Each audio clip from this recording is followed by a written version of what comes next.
useless itu is your own opinion atau memang sudah di from your bioethic point of view. Jadi karena kita sebagai perempuan kita juga harus tahu kan langkah-langkah apa yang sebaiknya kita ambil. Karena kita sudah lihat ada contoh yang diambil oleh itu dan akhirnya itu membawa keberanian tersendiri untuk beberapa wanita untuk melakukan hal tersebut. Terus yang saya juga ingin tanyakan, saya pernah mendengar bahwa ketika kita mengalami kanker payudara, maka besar kemungkinan kita juga akan mengalami kanker ovarian. Mereka dikatakan seperti system disease, sudah pasti akan seperti itu. Apakah itu benar atau tidak? Itu saja, dan terima kasih sama Mbak ini. Jadi pertanyaan pertama mengenai bagaimana cara melakukan pemeriksaan cancer cells. Apakah dengan PCR kemudian di sequence begitu saja? Nah itu memang tidak berbeda seperti yang lainnya. Mengambil si cancer cells seperti sampel yang lainnya, bisa sampelnya macam-macam, tidak harus darah saja. Jadi seperti yang di slide tadi, ada yang dari darah, sirkulasi, atau yang bisa langsung dari solid tumornya, tumor cancer ya. Langsung dari solid tumornya itu, sehingga kalau memang bisa didapatkan dari solid tumornya akan lebih bagus, itu karena dia lebih banyak yang terkandung di dalamnya. Dengan PCR bisa, jadi bisa diperbanyak langsung dengan PCR atau dilakukan dengan yang kita inginkan dan bisa langsung di sequence untuk melihat apakah itu ada. Bahkan bisa dengan berbagai cara-cara lain yang kalau primer itu bisa didesain sedemikian rupa, kemudian bisa digajah dengan decision enzymes. Kita bisa lihat bahwa spesifik memang adalah gen itu dan itu memang ada, jadi nggak usah sequence. Kemudian langsung sudah kan ya prekursor itu yang pertanyaan kedua ya, pertanyaan kedua. Apakah cancer cells itu selalu sama gitu ya? Itu kalau yang tadi saya sudah coba perlihatkan itu adalah berbeda-beda. Sehingga apakah dari satu cancer cell yang sama? Tidak juga. Bahkan untuk breast cancer cell saja, kalau hari ini mungkin banyak bicara breast gitu ya, itu banyak bervariasi. Kalau dilihat juga untuk cancer cells untuk yang glioblastoma juga bervariasi. Jadi tidak hanya satu cells tipe untuk bahkan untuk satu tipe kanker. Jadi bisa beberapa variasi dan bagaimana dia bisa timbul? Apakah karena itu sudah ada dari awal ataukah ada memang faktor yang mengundangnya? Dari kedua teori itu bisa dua-duanya. Jadi si cancer cells bisa diinduksi menjadi cancer cell, maksudnya sel kanker biasa bisa menjadi cancer cell, atau cancer cell dari awal sudah ada, tetapi memang belum terinduksi untuk berproliferasi dan bekerja aktif.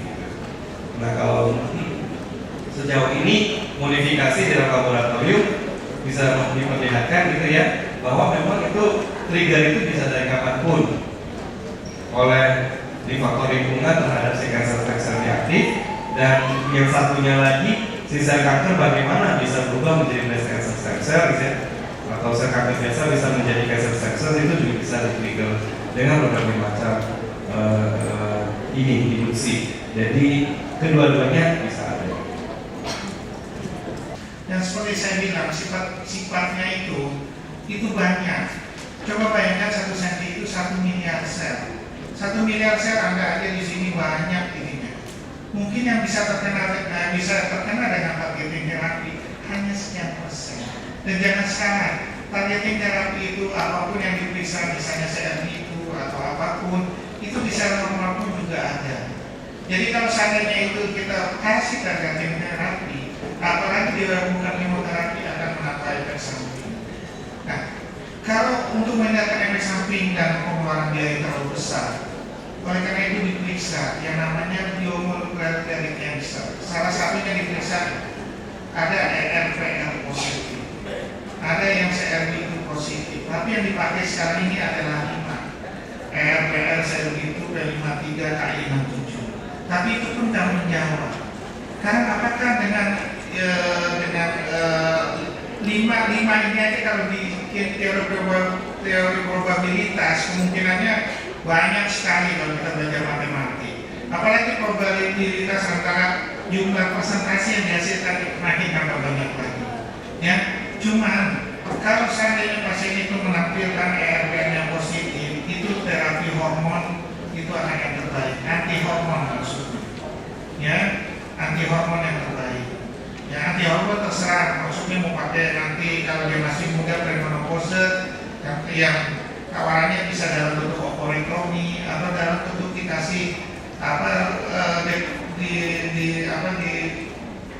disupresi dia punya ininya, penghasil hormonnya melalui hipotalamusnya.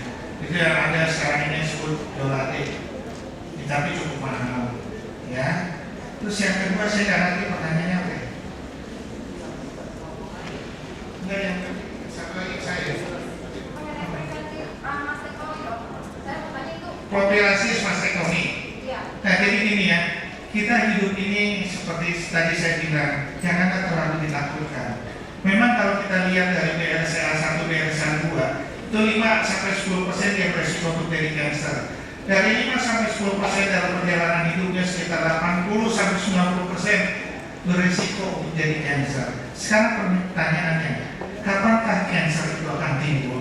Apakah saya harus mencegah dengan profilasis mastektomi? Karena tadi saya belum dijamah sama murid saya, belum sempat saya kasih air susu ke anak saya, atau dinikmati sama suami saya. Nah, itu yang jadi permasalahan.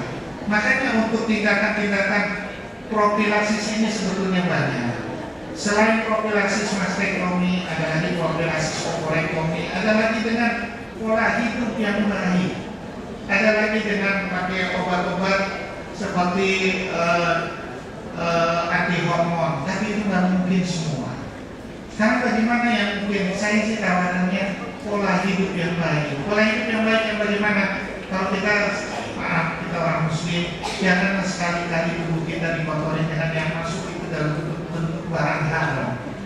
Bacalah bismillah sebelum mulai. Terus sudah itu berhentilah sebelum kenyang. Olahraga dalam teratur. Makan tepat sehat masuk. Itulah yang dilakukan. Ya, jangan kita takut kayak Angelina Jolie. Mungkin saya rasa kalau Angelina Jolie itu kena miskin, nggak mungkin dia mau untuk profilasi mastektomi. Atau dia mungkin karena apa? Payudaranya udah sempat dinikmatin sama orang, sama suaminya, sama anaknya. Coba dari pertama dia belum nikah untuk payudaranya seperti laki-laki seperti tutup gelas, mungkin dia mau dibesarin. Jadi orang ini macam-macam permintaan. Jadi nggak usah mikirin yang ini yang jauh-jauh deh. Ya, sederhana aja. Yang paling takut itu hidup ini cuma satu, tanpa persiapan untuk mengambil sang pencipta. Itulah yang paling takut. Karena semuanya yang sehat ataupun sakit atau mati. Terima kasih. Baik, lanjut ke para pembicara kita. Oke, untuk pertanyaan berikut silakan, karena orang saya lihat para pembicara kita kalau yang enggak itu seringkali di televisi sebetulnya ya. Jadi seringkali silakan pertanyaan-pertanyaannya. Ada sponsor seharusnya sih kalau saya bacain, tapi takut dimarahin saya sama kemudiannya. Katanya ada hadiahnya tuh buat yang tanya. Bapak Prof. Edi tadi sudah dijelaskan bagaimana sekarang sudah muncul era genomic condition, dan juga kita sudah tahu berkembangnya ilmu farmakogenomik bahkan mungkin genomik barangkali ya. Jadi memang banyak sekali hal-hal yang dengan berhubungan dan penyakit-penyakit yang terkait dengan genetik ini, bahkan tidak hanya kanker tapi diabetes dan lain-lainnya juga secara genetik. Dan apakah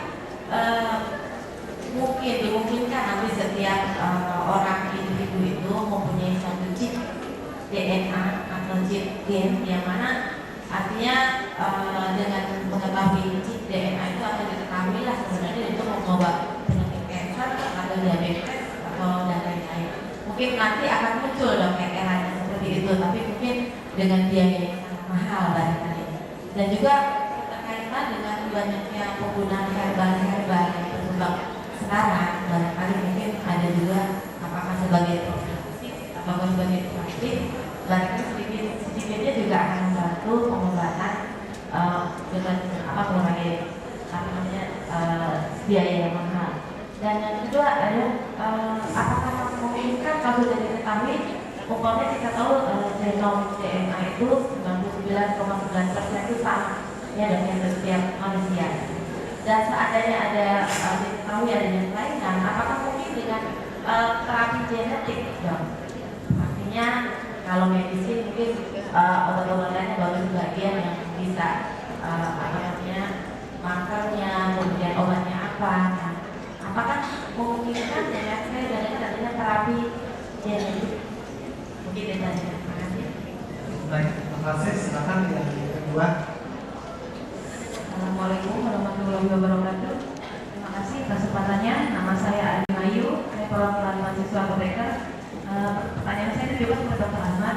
Dok, saya ingin bertanya, apabila seorang wanita dia pernah mengalami tumor payudara, kemudian 5-6 tahun kemudian mengalami tumor payudara lagi di posisi yang sama. Ini pertama di payudara kanan, kemudian 5-6 tahun lagi di payudara kanan ada tumor lagi. Itu perkembangan ke depannya apakah bisa tumbuh lagi atau mungkin menjadi cancer gitu. Terus pertanyaan kedua, apabila ada seorang pasangan di mana sang laki-lakinya itu orang tuanya meninggal karena kanker getah bening dan sang perempuan itu tadinya sudah mengalami tumor payudara 2 kali. Nah, bagaimana resiko keturunannya, dok? Ya. Dan sekian pertanyaannya. Terima kasih. Baik, silakan yang ketiga. Pertanyaan saya kepada Dr. Ahmad Kurnia, spesialis bidang onkologi konsulen. Pesan saya singkat mengenai selain dokter yang ada timbul benjolan di ketiak, dok, yaitu tanda-tanda adanya kanker. Sejauh yang saya tahu mengenai pembesaran kelenjar getah bening itu kan memang akan terjadi di fase-fase awal menstruasi dan ketika kita mengalami adanya pertahanan tubuh kita yang kurang, dia akan memerangi. Sejauh mana kita harus mewaspadai adanya pembesaran kelenjar getah bening di ketiak tersebut dan apa bedanya dengan gejala yang lain seperti itu, dok? Terima kasih. Jadi untuk penyakit kanker dia sudah selektif. Ada beberapa panel yang bisa diperiksakan, breast cancer kan, colorectal cancer, tapi itu memang didasari atas dasar setelah pemeriksaan darah. Jadi ada pemeriksaan lanjutan. Nah itu memang tipe yang lebih konservatif. Kalau yang sudah langsung direduce ke customer, itu bisa dicek saja nanti di Google 23andMe 23. 23andMe itu banyak menawarkan berbagai macam pemeriksaan yang kadang-kadang mengkhawatirkan. Jadi begitu tidak didampingi oleh yang mengerti atau ahlinya, menjadi khawatir sendiri. Setelah pemeriksaan itu dia merasa banyak sekali yang risiko pada diri dia. Nah mungkin yang begitu juga dapat banyak tudingan atau peringatan dari FDA. Jadi mereka dilarang lagi untuk beberapa panel gitu.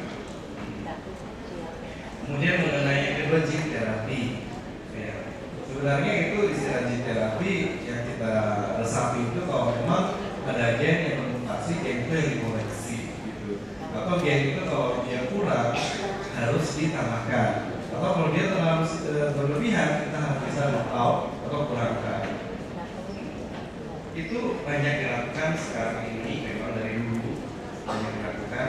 Banyak juga trials yang kurang menggembirakan dan membawakan side effects karena ternyata mungkin beberapa gen yang ditargetkan itu adalah sesuatu yang umum.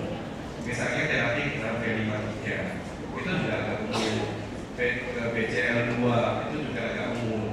Nah sekarang kita mulai lihat ternyata terapi yang ada yang menuju ke arah sana tetapi tidak melakukan peredaman terhadap gen target, tetapi berkaitan sama signalingnya ada beberapa peptide.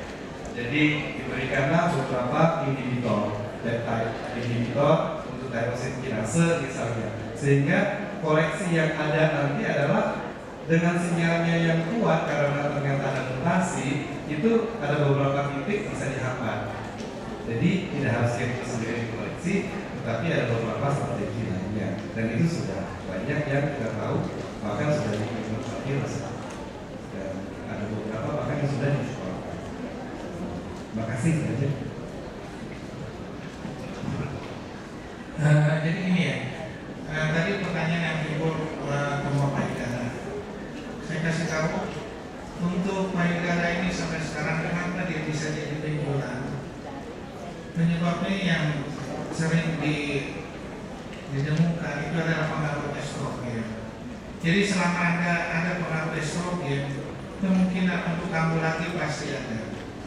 Yang jelas, Anda itu berdoa aja mudah-mudahan kambuhnya itu hilang. Ada beberapa teori bagaimana caranya menurunkan kadar hormon estrogennya. Tadi saya bilang seperti olahraga sama makan yang besar. Itu hanya pencegahan. Sekarang kalau misalnya pencegahan itu apakah bakal berlaku untuk dia? Nggak bisa jawab. Tapi kita berusaha itulah pencegahannya yang sudah dilaporkan akan menurunkan estrogen. Karena kita nggak tahu kadar estrogen yang berapa yang bisa sensitif terhadap payudaranya, bisa menghasilkan gejolak, nggak tahu. Ya, itu sudah gitu masalah faktor keturunan dari pihak laki. Dari pihak laki ini biasanya untuk menyebabkan keturunan itu kecil sekali. Yang paling kemungkinan ada yang first degree, misalnya dari mulai ibu, ya. Kalau ada second degree aja udah mulai berkurang, ya. Jadi tapi nggak usah takut lah, bersyukurlah Anda datang ke dunia ini, penuhilah dengan amal yang terbaik. Nggak usah harus takut itu. Coba bayangkan kalau seandainya Anda takut bagaimana kalau bentuk tetenya seperti tutup gelas, pasti Anda takut sama sekali. Ya, jadi kalau udah ada bentuk tete yang bagus, udahlah nikmatin aja, nggak usah dipikirin, nggak usah ini, cuma bagaimana nemuin awal. Ya, terus untuk pertanyaan yang kedua, tahu kan tete tutup gelas, tahu kan? Tahu kan, rata dan cuma kayak laki-laki lah, rata dan putihnya itu. Pasti Anda lebih menderita, lebih stres. Bagaimana menghadapi malam pertama? Ya, dibandingkan Anda sekarang udah kasih. Ini cuma bagaimana nemuin awal. Dan orang meneliti apakah dengan payudara itu pernah ada benjolan akan nanti bakal jadi ganas. Orang meneliti. Makanya ada penelitian yang namanya Sidu Convex Organ. Dia penelitiannya di Nashville pada 3.000 pasien. Diteliti. Apabila kita angkat cancer tumor jinaknya itu seperti apa? Apakah ada atipia, ada hiperplasi enggak? Hati-hati kalau ada atipia sama hiperplasi. Karena risiko untuk terjadinya cancer di kemudian hari ada. Ya, orang meneliti lagi, ada kalau lebih spesifik lagi diperiksa yang tumor jinak payudara itu ada yang mengandung CRP itu, ada yang mengandung ARPR-nya juga. Hati-hati kalau ada itu semua akan berisiko untuk jadi cancer. Itu penelitian Sikan dan Masih Winter. Ya, jadi sebetulnya nggak usah takut lah. Semuanya dijalankan aja hidup ini.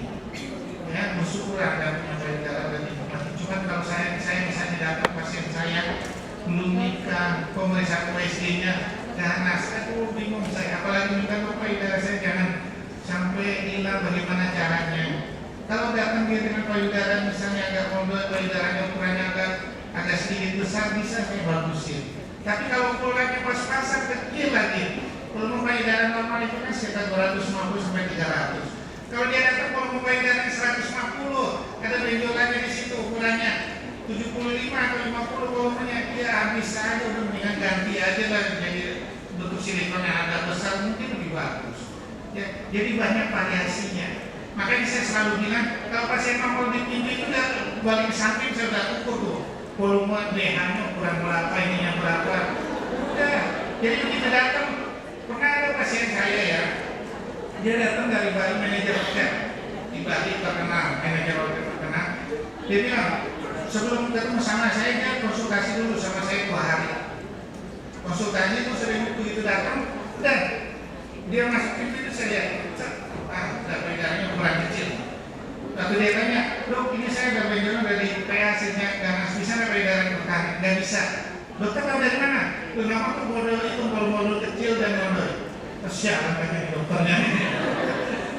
Jangan pakai kita buktiin ya. Ini tuh kecil, nggak bisa. Ya hilang. Nah itu ya. Makanya kalau kita bikin rumusnya, kalkulasinya yang berdasarkan surat Al-Quran ayat 2, saya bikin hitung-hitungan tuh sampai 100 lebih.